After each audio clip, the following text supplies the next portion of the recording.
Welcome to lecture 42. I can say last but one lecture of this Signals and System course.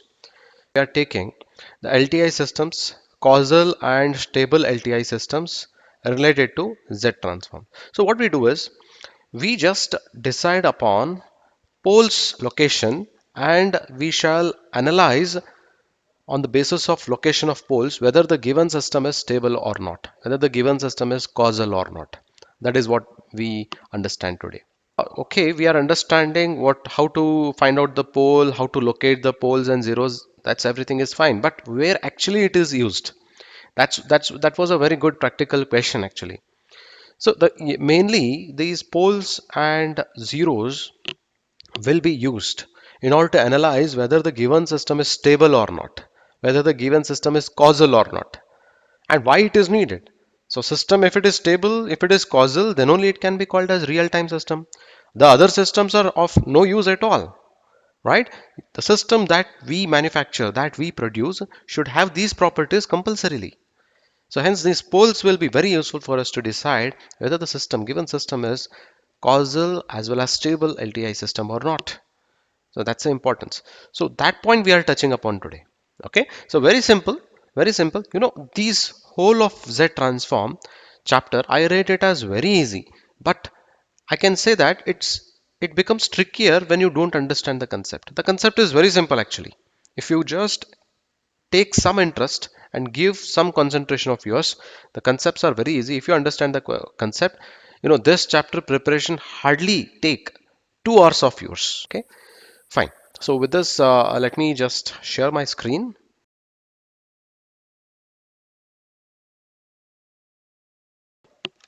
Welcome you all for lecture 42. Today's topic to be covered are inverse Z transform for causal and stable system. So I highlight upon this, we are focusing on causal and stable system. In previous session, if you remember, we studied about how to compute inverse Z transform using two methods. One was using partial fraction expansion method, then the other was power series method, which is also known as long division method, right? So it's a slight extension of what we had covered in the previous session. Again, we are performing inverse Z transform, but especially for causal and stable system. Okay, and also we have one more topic called transfer function or system function. So we will take each of the topic in detail. Here we go on. Inverse transform, causal and stable system.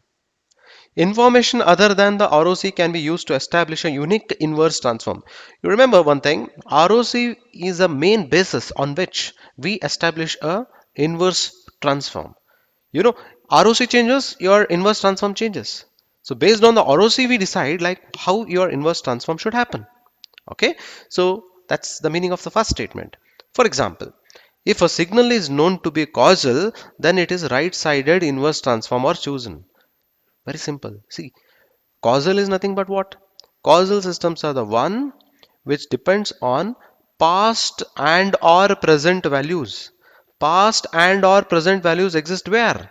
So this is the past value in your waveform, and this is a future value this side. So if it is dependent on present and past value, then we call it as a causal system. Okay, so causal system means it's a right-sided sequence. Right-sided sequence means respective inverse Z transform you should choose. That's the meaning of right-sided inverse Z transform. Okay, so we shall take the examples and we'll solve it.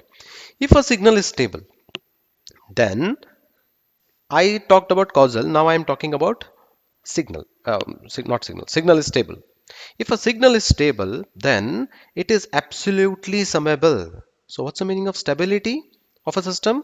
The system is called as stable only if it is absolute summable and has a DTFT. So DTFT exists only for stable system. I kept on repeating it a number of times since the time I have started Z transform.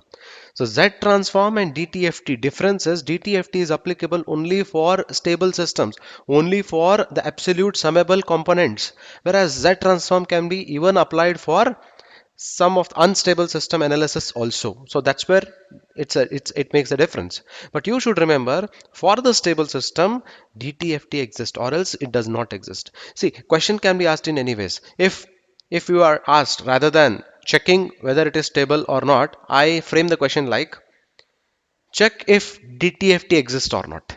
The meaning is you should check for its stability. That's it. Okay, that coding you should understand. The inverse Z transform is determined by comparing the location of the poles with a unit circle. Why unit circle? Because unit circle is very important. See, unit circle has radius. What is the meaning of unit circle? Unit circle means radius equal to 1. You know that Z is equal to R into e raised to we had j omega. So this R is a magnitude.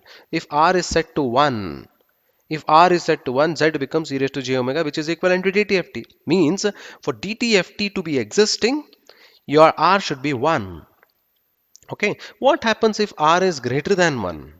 If R is greater than 1, when you apply Z transform, R raised to n result in increasing exponential. Growing kind of exponential. Growing kind of exponential is not stable. It is not absolutely summable. Hence, DTFT does not exist if R greater than 1. If R is less than 1, R raised to n will give you decreasing exponential. This is decreasing exponential. So, it will somewhere reach 0. So, it is absolute summable. Hence, it is stable. Hence, DTFT exists for this case. So, this case DTFT exists and this case DTFT does not exist. Hence, we considered unit circle. If the poles are lying, on the basis of unit circle, if we analyze, then we can come to know whether DTFT exists or not. Of course, it also depends on whether R is positive or negative. That we will discuss later. Okay. So in general, for mod of R to be, stable, it should be less than 1. So hope you understand. Like less than 1 means 1 by 2 raised to n. 1 by 2 raised to 2 will result in lesser number. 1 by 2 raised to 3 will result in much more lesser number. But if I consider r greater than 1, if I consider 2, 2 raised to 2 will result in higher number. 4 is higher than 2. 2 raised to 3 is resulting in 8. So it is exponentially growing curve. It is not stable. So that is what you should remember. That's why unit circle has a very important role. So comparing the locations of the poles with the unit circle, we can decide whether it is stable or not. Okay. So here it goes on. If a pole is inside the unit circle, then right-sided inverse Z transform is chosen. Very simple. If poles locations are inside unit circle, then come to the conclusion that it is a right-sided sequence. If pole is outside the unit circle, then it is a left-sided inverse Z transform to be chosen. To be more precise or to throw more insights on it, I have written some things. So which will be helping for you. You can consider it as a notes. What is causal system? Causal system is, if it is an impulse response, this will be 0 for n less than 0, because causal system are the one which depends, which has only past and present value. Future value will not be there. That's the meaning of causal system. Okay, so if this h of n is 0 for n less than 0, then it is a right-sided sequence. It will be like this right-sided sequence because it is 0 in future. And n less than 0 is a future thing. It is 0. So it is a right-sided sequence. So when it is right-sided sequence, now we decide the poles location. If poles lie inside unit circle, what happens? If poles lie outside unit circle, what happens in the causal system? That I'll tell you now. Please listen carefully. This will be helpful for us to solve the problems. Okay. So if it is inside unit circle, how it is written? If dk is a pole, if it is less than 1, means pole exists within the unit circle.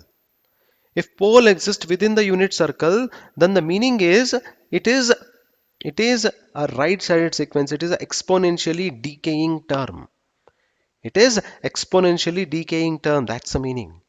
Because we get somewhat h of n is equal to, if I consider it as alpha raised to n u of n, you would have written like this. This alpha, if it is less than 1, then it will be exponentially decaying term because it is lying inside the unit circle. Alpha is less than 1 here. If alpha is greater than 1, if this is alpha is greater than 1, what happens? It is increasing exponential. It is increasing exponential. So in a causal system, if poles lie inside the unit circle, you should come to the conclusion that it is RSS, right-sided sequence, exponential decaying term. This is how it looks. If in a causal system, if poles lie outside unit circle, then come to the conclusion that it will result in RSS exponentially increasing term. It will increase. There is no question of LSS. Okay, remember causal system means right-sided sequence. That's it. In the right-sided sequence, whether it is increasing or decaying, that you should decide. It will be increasing if poles lie outside the unit circle. It is decreasing if poles lie inside the unit circle. That's it. I think the fundamental is clear to you. Now, similarly, I'll take the analysis of stable system. Stable system means what? It should be absolutely summable. Absolutely summable mathematically can be written as summation n ranging from 0 to infinity. H of n, mod of h of n should result in less than infinity. For example, if I add till the say samples I'm having, if I add all the samples, it should result in infinity, less than infinity. Then only it is called as absolutely summable or stable system. And if it is absolutely summable, if it is stable system, then DTFT exists. DTFT exists. And what is the condition for stability is here I have written. Remember this. ROC must include the unit circle. The meaning is poles can either lie inside the unit circle or outside the unit circle. What if it is lying inside the unit circle? Inside or on. Okay, both mean same. Inside or on the unit circle. I can say if it lies on the unit circle, what happens is it's marginally stable. Let us not take that into consideration right now. If it is inside, if it is outside, what happens? If poles slide inside unit circle like this, then it is right-sided sequence, decaying exponential term. If poles lie outside unit circle, it is left-sided sequence. The meaning I'll tell you now. See, I take this as alpha, one of the pole I'll consider. I take this as alpha. Okay, so let me consider. See, here for stability, if I get the term like this, for this to be stable, alpha should be less than 1. Alpha should be less than 1 means pole should lie within the unit circle. That's why it is, stable. And this can happen, alpha less than 1 means it will result in decaying exponential term. That's the meaning. What if I consider left side? You can say we are not extending on the left side. If you extend on the left side, look, it becomes increasing kind. So it goes on increasing kind. So on the left side of this z plane, it will be increasing kind. It will become unstable. So it is stable only towards the right because it is absolutely summable. It is decreasing order. That's why it results in right-sided sequence if poles lie inside unit circle. Remember that. Now coming to the left-sided sequence. If poles lie outside unit circle, means alpha raised to n component comes alpha greater than 1. Let me consider alpha to be 2. 2 raised to n I am having. If I take n values on the positive side, whether it will be increasing or decreasing. 2 raised to 1, it will result in 2. 2 raised to 2, it will result in 4. 2 raised to 3, it will result in 8, 16, 32. It goes on increasing. So I should not take the n values on the positive side. Rather, I'll take the n values on the negative side and see what happens. If I take n values on the negative side, 2 raised to minus 1, what happens? 1 by 2. It is lesser number. 2 raised to minus 2, minus 1 by 4. 1 by 4. 2 raised to minus 3, 1 by 8. So it is decreasing. It is decreasing like this. So on the left hand side only it is converging. Here on the right side it is converging. Here on the left hand side it is converging. Hence, if poles lie outside the unit circle, come to the conclusion that it is a left-sided sequence. And it is decaying exponential term. Only if it is decaying exponential term, then only it can be a stable system. Remember. And decaying exponential term will result in left side of the plane in the case of poles outside unit circle. In the case of inside unit circle, poles lying inside unit circle, it exists on the right side of the sequence. Okay, so note it. A stable system cannot contain increasing exponential. Remember, cannot contain. Since h of n is not absolutely summable, DTFT does not exist or it is unstable. I hope the things are very clear now. Okay. Next, what if I give the condition that my system should be both causal and stable? It should be both causal and stable. That is what I am telling. So in causal, what we studied in causal, both the cases are RSS. Both the cases are RS. If you want to call a system to be causal, then it should be a right-sided sequence. Remember that. If it is not right-sided sequence, it is not called as RSS. It is not called as causal system. So for causal system, the sequence is RSS. Remember. But in causal, there are two different components. One is exponential decay term. One is exponential increasing term. But to be stable, increasing term I should not consider. Only decreasing term I need to consider. So I should consider this one. Inside unit circle. Poles lying inside unit circle. That is what I need to consider because that will suffice the condition of stability. For stable system, what should happen? For stable system, pole should lie inside unit circle. Outside unit circle also possibility is there, but here it is left-sided sequence. If it is left-sided sequence, it will not be causal. So I want both causal and stable. Hence, that condition will be satisfied only if I consider poles lying inside unit circle. Hence, causal system contains only RSS, stable system contains only exponential decay term. So if I want to have both of the things, both causal and stable, then RSS, it should result in RSS as well as exponential decay term. Means it is possible only if poles lying inside unit circle. That's it. If poles lie inside unit circle, then only it can be both causal as well as stable system. Remember, here I have written, must have all poles inside unit circle. Then only it can be called as causal and stable, both. I hope the things are clear now. Let me take the summary of it. LTI systems that are both stable and causal must have all their poles inside the unit circle. That is what we understood. A pole that is inside unit circle in the z-plane contributes to a right-sided or causal decaying exponential term. Both RSS as well as decaying exponential will be resulted only if pole lies inside the unit circle.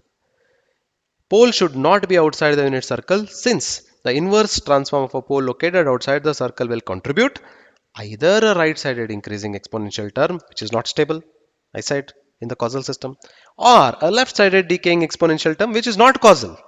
This is not stable, this is not causal. Hence, this is the only case where both it will be causal as well as stable. Okay, very interesting, right? Also, a pole on the unit circle contributes a complex sinusoidal term which is not stable. What if, we were talking inside and outside, what if the pole is existing on the circle itself? Normally we call it as marginally stable, but your answer should be it results in complex sinusoid term, hence it is not stable. It is not stable at all here. Okay, so remember that. Now let me take an example. Find, please concentrate here. Find the inverse Z transform of assuming of this one, assuming that first case the system is causal. Second case the signal has DTFT. Signal has DTFT means it's indirectly asking that whether it is stable or not. Okay, we use such, twisting kind of terminologies. You should be able to decode it. Third case, the signal is both causal and stable. These are the three cases we need to take. First case, what if the signal is causal? Causal means the first conclusion what you should make. The first conclusion is, see, causal means h of n is 0 for n less than 0. Means it is a right-sided sequence. It is a right-sided sequence. That's the first conclusion. So take this, apply inverse ZT. Okay, when it is RSS, applying inverse ZT, apply inverse ZT. So what do you get? It is x of z, right? So I write x of n is equal to 1 divided by 1 minus 1 by 2 raised to 1 by 2 into z raised to minus 1. So what is the inverse Z transform of it? It is pole here is 1 by 2 raised to n u of n. This is the first component. Now, second also it is RSS because it is only causal. It is only causal means whatever I am having, it is just take it as right-sided sequence. Plus 2 into 2 into. So here what is the pole? Pole is 2. 2 raised to n u of n. That's it. Okay. So this is the answer for what I can say. The inverse Z transform of the causal system. If it is causal system, this is what it's going to result. Okay. Next, this is the answer. Same thing. Okay. Next case. What if the signal has a DTFT? You know, I'll just suffice here. For stability, if it is RSS, poles inside unit circle. Uh, I should have written unit circle. If it is RSS, LSS, poles lie outside unit circle. Just a recap for you. Now, I take this one just here. So what is the pole here? Pole is Z equal to 1 by 2. So what is the pole here? Z is equal to 2. Z is equal to 2, right? So here Z equal to 2 means outside the unit circle, right? So I'll write it here. Z equal to 1 by 2 is one of the poles. Z is equal to 2 is. This is inside unit circle. This is outside unit circle. And recall stability. So if poles are inside unit circle, then it is RSS. If poles are outside unit circle, then it is LSS. Both are decaying term, but this will result in RSS, this will result in LSS. So hence, by taking inverse ZT, what I get? X of n is equal to, so here it should be RSS. RSS straightforward. What is the pole? 1 by 2 raised to n u of n plus, this is a left-sided sequence. So when it is a left-sided sequence, 2 is a constant, and left-sided sequence, how it is written? There will be a minus sign coming here, minus 2 raised to n. Sorry, 1 second. Here minus, okay, minus sign is taken outside, so I don't write it here. Let me erase it. Let us have clarity. So here, what I get? Here it is minus 2 into 2 raised to n u of minus 1 minus n minus 1. That's your answer. Okay, because this is LSS, this will result in LSS. This will be resultant in RSS. This is about the stability. Now, what if the signal is both causal and stable? That is what we need to consider. If the system is both causal and stable, the two poles are half and 2, half and 2, right? Half and 2. So causal says for it to be a causal, it should be RSS. For it to be stable, it is pole should lie. It can it should be RSS, and for both it should be RSS and exponentially decaying. So this can happen only if poles lie inside unit circle. Poles should lie inside unit circle. So here this is lying inside unit circle. Okay, I take it. But this is not lying inside unit circle. So it cancels.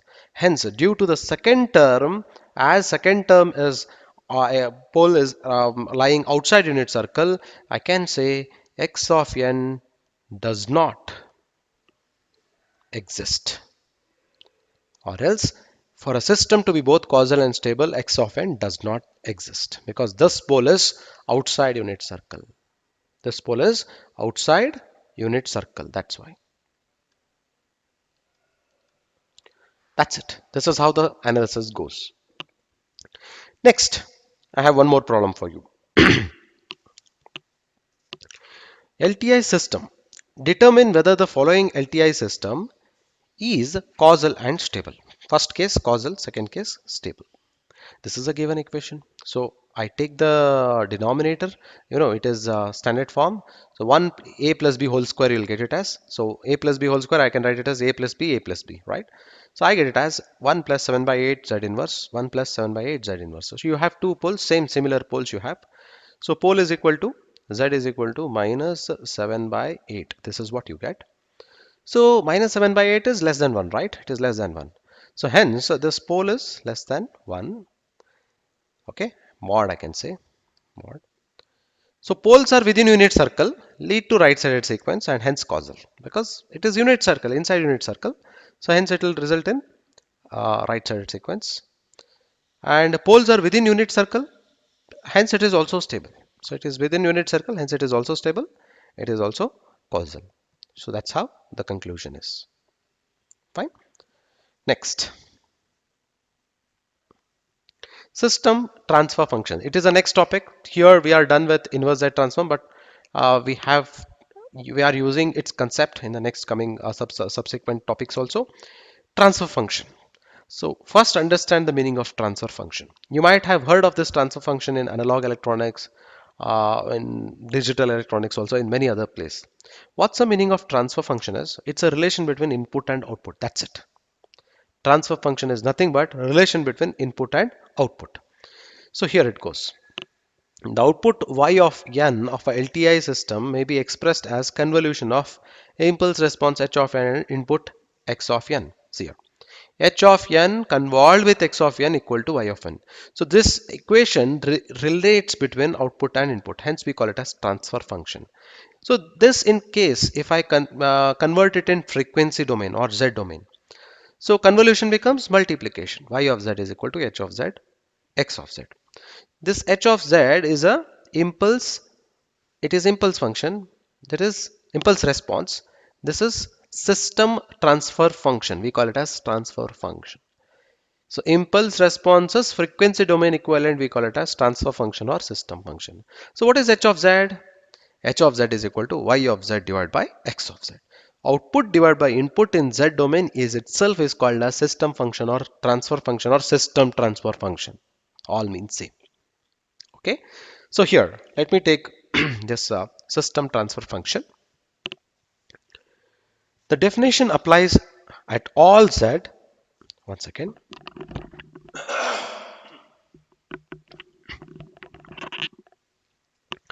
The definition applies at all z in the ROC of x of z and y of z for which x of z is non-zero. X of z should not be 0. If it is 0, then it will become 1 by 0 form. So it will result in not a number. Hence, the impulse response h of n is inverse z transform of h of z. It's like h of n, its zt pair is capital H of z. Okay. If you take its inverse z transform, we'll get back h of n. In order to uniquely determine the impulse response from the transfer function, the knowledge of ROC is required. See, from here to here, if I want to go on, the knowledge of ROC is must. Without the knowledge of ROC, it is impossible to perform inverse Z transform. That is what we have learned up till now. If the ROC is not known, then we have one more way to find out the inverse Z transform. That is, you should either know the system characteristics, like you should either know whether the system is stable or causal, or stability, both causality. Okay, so must be known in order to uniquely determine the impulse response. So these all things we will experiment now and learn by taking up some examples.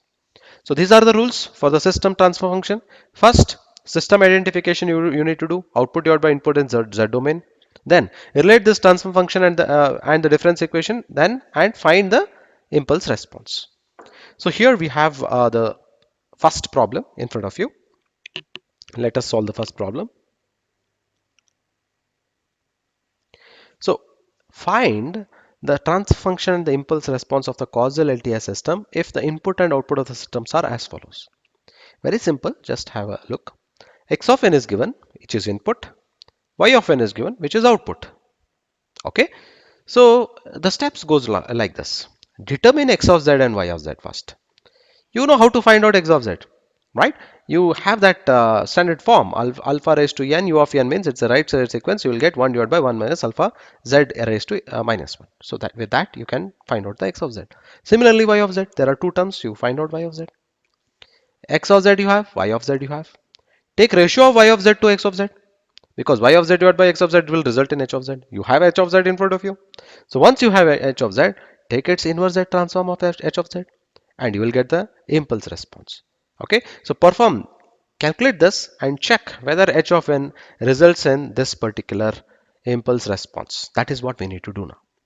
Okay, shall we verify it now? So I'll take the next slide to verify it. This is how the solution goes. So first, I'll consider the input. So x of n is equal to minus 1 by 3 raised to n u of n. Its zt equivalent. Its zt equivalent in the zt pair is x of z 1 divided by 1 minus alpha into z raised to minus 1. What is alpha here? Alpha is minus 1 by 3. Hence, this minus and this minus get cancels. You will get plus 1 by 3. If you have minus here, it will become plus. If it is just 1 by 3, you would have got minus. Okay. Z raised to minus 1. So what is its ROC? ROC is 1 by 3. Z inverse should be less than 1. This is the ROC. So what do you get? Z, I'll take it here. So it is inverse. I'll take it here. Z greater than 1 by 3. You get it this one. This is the ROC. Okay. This is the conclusion from the input. Now I'll take the output. So output is, I'll write it here, y of n 3 into minus 1 raised to n u of n. It is also right-sided sequence. Plus one more is 1 by 3 raised to n u of n. This is also right-sided sequence. So y of z will give you 3 in the numerator divided by same thing, 1 divided by 1 minus alpha into z raised to minus 1. 1 divided by 1 minus of minus 1 means plus 1 into z inverse. That's it. Plus, this is plus 1 divided by 1 minus, in place of alpha I am having 1 by 3 z inverse. Okay, so both are RSS, so I'll consider the ROC here. So it's like you need to take the outermost pole, or else you can follow this method also. So what is that method? So whatever you have, take it, equate it to less than 1. So what do you get? Z inverse less than 1 means take its inverse. Z is greater than 1. This is one of the ROC of the first term. Second term ROC is, it says 1 by 3 Z inverse should be less than 1. Same thing is here. So what I got? Z should be greater than 1 by 3. Okay. So both are RSS. So in RSS you should consider outermost pole. Which is outermost pole? Outermost pole is 1 by 3, 1. Which is bigger? 1 is bigger. So this is the ROC. Z greater than 1. So y of z is equal to, you cross multiply, 3 3s are 3 1s are 3, minus 3 and 1 by 3 cancels, you will get z inverse, plus 1 is here, 1 plus z inverse, divided by 1 plus z inverse, 1 minus 1 by 3 z inverse.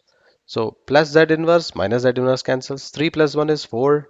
So y of z is equal to 4 divided by 1 plus z inverse, 1 minus 1 by 3 z inverse. Right? Simple. I got y of z and also I got x of z. So here and here. So I'll take the ratio y of z divided by x of z. That will get me h of z. Let me take the next slide. So h of z is equal to y of z divided by x of z. Very simple. What is y of z? As it is, I write 4 divided by 1 plus 4 divided by 1 plus z inverse, 1 minus 1 by 3 z inverse, right? What is x of z? X of z is 1 divided by 1 plus 1 by 3 z inverse.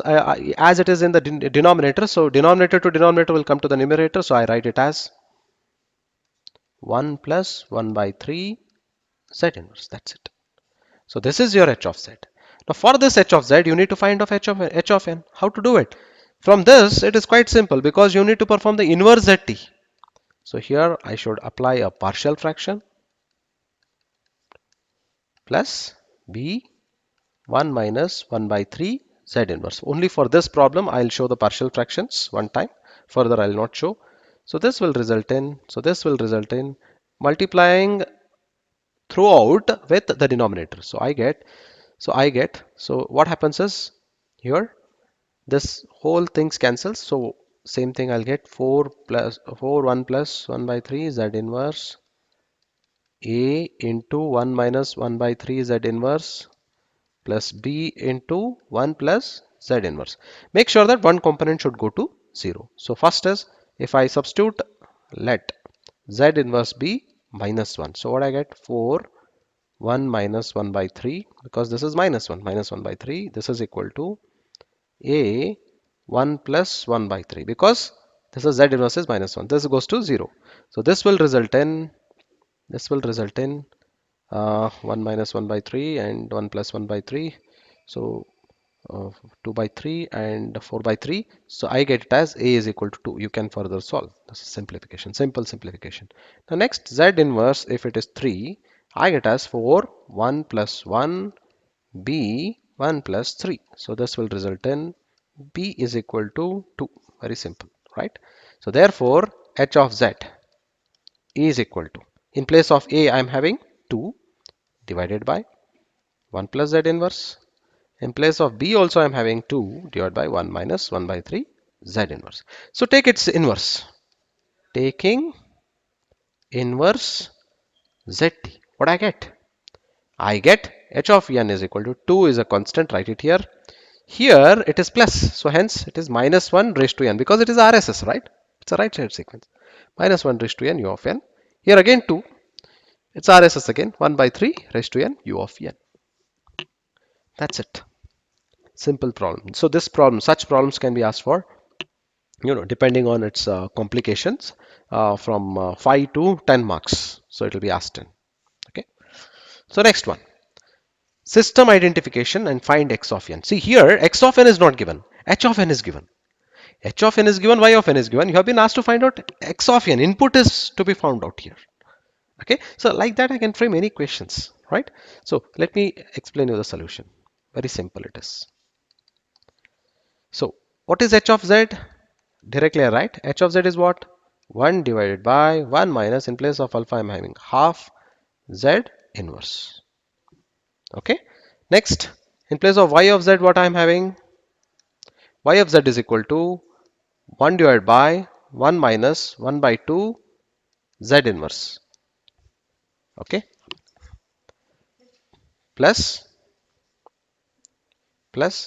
here 1 divided by 1 minus of minus is plus 1 by 2 z inverse. Okay, so this is y of z. So you just cross multiply and denominator becomes a minus b, a plus b form. So you get it as this one here minus, and this plus cancels. You will get it as 2 divided by, let me write it as 1 minus 1 by 2 z inverse itself, 1 plus 1 by 2 z inverse itself. And we know that h of z is what? Y of z divided by x of z. But we are supposed to find out x of z. So hence x of z is equal to y of z divided by h of z. Okay, so that is what we do. Y of z is here, 2 divided by 1 minus 1 by 2 z inverse, 1 plus 1 by 2 z inverse. So h of z is in the denominator, and here denominator comes in the numerator. I write it as z inverse. Okay, so this is what you get. So solving for partial fractions, or else here I think it is easy. So this term cancels.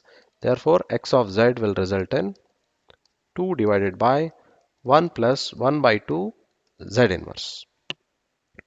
1 plus 1 by 2 z inverse. So for this, both system function, this is impulse response as well as outputs are RSS. So input will also be RSS. So taking its inverse ZT. Inverse ZT will result in x of n is equal to 2 is a constant. I'll take it outside. Here plus is there. That's why minus 1 by 2 raised to n. U of n is a answer. Simple. Okay. So we found out x of n given is h of n and y of n. In previous case, h of n was asked to find out. Here x of n. So like that, we can have any number of problems. Now, so there is one more relation from the transfer function and difference equation. So that is what we will do it now. So all these are very simple. Okay, small, slight modification, a different kind of problems gives arise.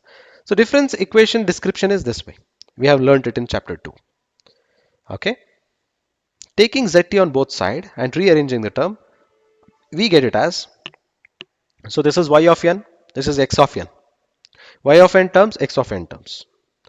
So y of n converted to z domain, taking its z domain, you get y of z, you get x of z. Y of z divided by x of z will give you the ratio of two different coefficients. So that is what is a relation between difference equation and h of z. We'll take up one problem and then we'll solve it. So once you get h of z, you know how to find out h of n. You have to just take inverse zt. So here's a problem in front of you. So y of n minus 1 by 2, 1 by 4 y of n minus 1. So this is a problem given. What you have to do? Determine the transfer function and the impulse response for the causal LTI system described by difference equation. What is the meaning of causal? Causal means consider it to be a right-sided sequence. The job is simple. It should be considered to be right-sided sequence. That's it. Now what is the first thing? So in the previous case, I shown that from this difference equation we can arrive h of z. That I'll show you it. So what I have to do is I have to take its apply zt. Apply zt, z transform. So what do you get? So y of n in place of y of n. So if you take its zt, you get yz minus 1 by 4. In place of y of n minus 1, you should write it as z raised to minus 1 y of z. Okay, because it is time shifted. Time shifted will give rise to a z term raised to minus k. So in place of k, I'm having 1. So 1 I am writing. Similarly, 3 by 8. So here what I should write? Z raised to minus k. In place of k, I'm having 2 y of z. This is equal to minus x of z plus 2 into z inverse x of z. So here I take y of z common. What I get? 1 minus 1 by 4 z inverse. Here minus 3 by 8 z raised to minus 2. This is common, equal to. Here I'll take x of z common. What I get? Minus 1 plus 2 z inverse. Okay. So what is it? H of z? H of z means y of z divided by x of z. Y of z I'll keep it here itself. X of z I'll take it to the denominator. Now this term, this coefficient term, I take to the other side, denominator. So what I get? Minus 1 plus 2 z inverse. Here it is. Divided by this term, I'll take it to the denominator. 1 minus 1 by 4 z inverse minus 3 by 8 z raised to minus 2. This is the meaning. This is the relation between difference equation and the transfer functions. So if it is asked for you to relate difference equation and the transfer function, this is what you need to do. Very simple, right? Thereafter, we have to not to stop here, because we have been asked to determine the impulse response also. H of n you need to find out. To find out h of n, I need to find the factors of it. To find its factors, I'll take this one. I'll take its factors, so I'll write it here. 1 minus 1 by 4 z inverse minus 3 by 8 z raised to minus 2 equal to 0. So do the factorization by yourself, because I have shown it a number of times. You will get it as 1 divided by 1 by 2 z inverse 1 minus 3 by 4 z raised to minus 1 equal to 0. These are the two factors we get. Hence, your h of z is minus 1 plus 2 z inverse divided by, I have two factors, 1 plus 1 by 2 z inverse 1 minus 3 by 4 z inverse. So this one is I'll take in the next slide. I take in the next slide, and by applying partial fractions. So this can be applied with the partial fractions. H of z is equal to a divided by 1 plus 1 by 2 z inverse plus b divided by 1 minus 3 by 4 z inverse here. Okay. So solving partial fractions, you do it. Fractions, we get a is equal to minus 2 and b is equal to 1. So you get these two things. Substituting here, I get h of z is equal to minus 2 and 1 here in place of a and b. Now, as it is RSS, we have already been told that it is a causal system, causal LTI system. It is RSS. Minus 2 is a constant. Take it outside. Here plus is there. That's why minus 1 by 2 in place of alpha raised to n u of n, because it is RSS. Plus 1 is a constant. So 3 by 4 in place of alpha. Here it is minus. Hence directly 3 by 4 raised to n u of n. That's it. So this is determining transfer function and impulse response. What is given? Difference equation is given. So we saw three different kinds of problem. One was h of n was given, x of n was given, y of n was given. You should have find out h of n. That's first problem. H of n was given, y of n was given. We were asked to find out x of n. Now next case was difference equation was given. You need to find out h of n. So lot of varieties. So I'll take one more variety. Directly h of z is given. What you need to find is you have to find out the h of n. You have to find out difference equation. Find difference equation. Exactly reverse process.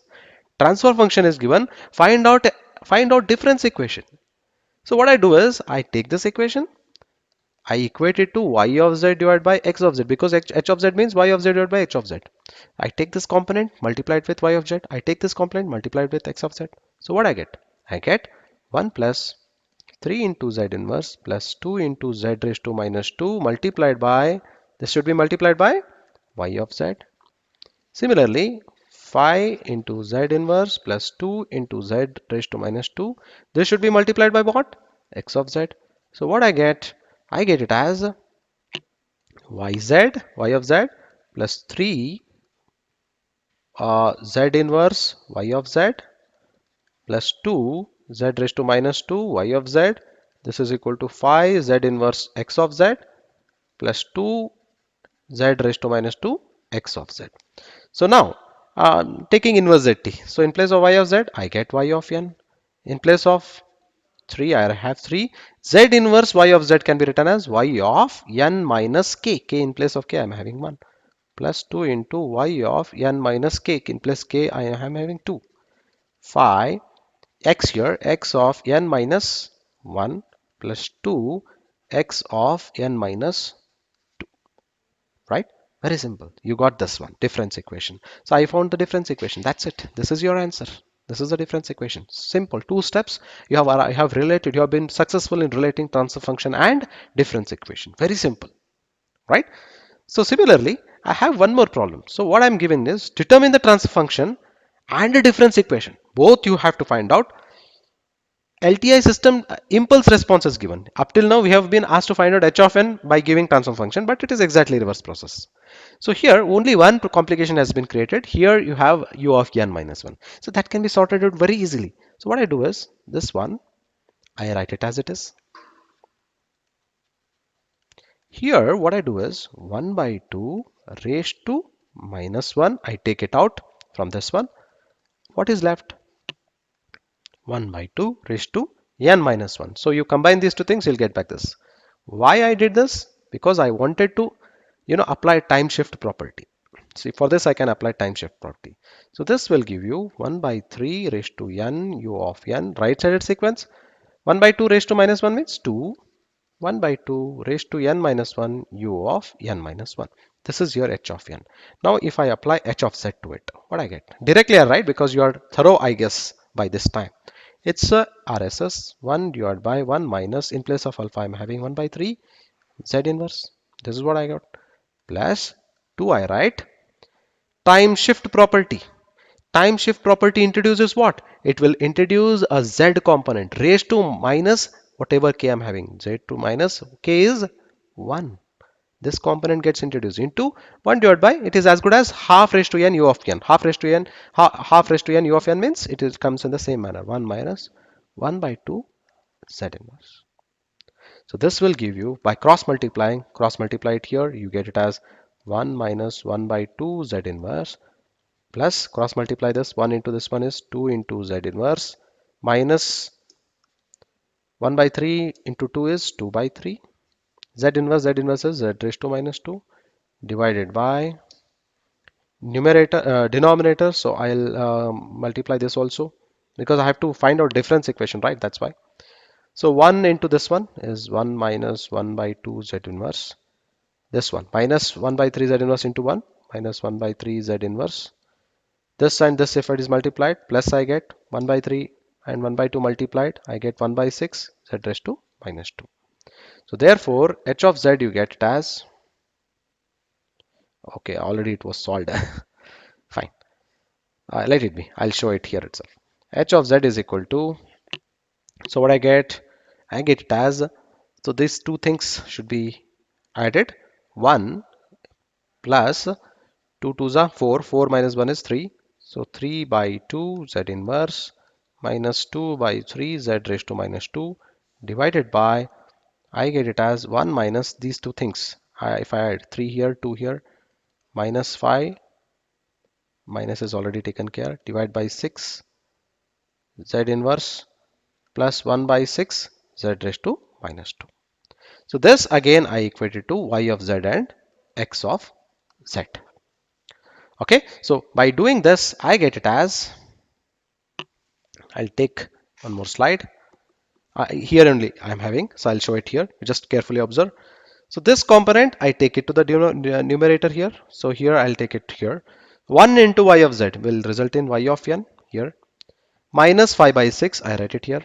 Z raised to minus 1 into y of z is y of n minus 1 plus 1 by 6 y of n minus 2, because 1 by 6 is here, z raised to minus 2 means y of n minus 2. Similarly, x of n here, 3 by 2 z inverse means 3 by 2 x of n minus 1 minus 2 by 3, right? And z raised to minus 2 means x of n minus 2. Okay, so this is the answer. Now the next problem. So a stable and causal LTI system. A stable and causal LTI system is described by the difference equation. There is a difference equation given. You need to find out h of n here. So difference equation to h of z directly shall we write? We'll just try to write it directly now. But in your exam you write all the steps. Okay, h of z. So y of z divided by x of z it is. We'll try to write directly. Okay. So y of z components should come in the denominator. You just here. I'll show it here. Y of z, where it is. Yeah.